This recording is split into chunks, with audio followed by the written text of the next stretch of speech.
Welcome to the Tech Egg. Don't get scrambled. Enjoy the video. You need to move now.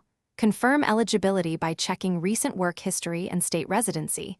Then gather ID, social security number, pay stubs, W-2 or 1099, and bank routing info.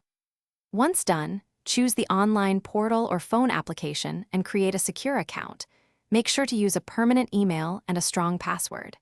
You'll enter employer details and dates of employment first, so have those on hand to avoid delays and automatic rejections. Once you start the form, work methodically. Enter employer names, exact wages, last day worked, and the clear reason for separation because inconsistencies trigger audits. Make sure to report availability to work, job search activities, and any severance, tow, or pension income, since those affect benefit amounts.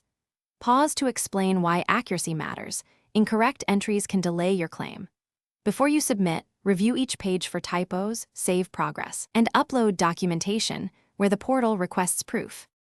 After submission, save the confirmation number and read the notice that outlines expected processing time and any next steps.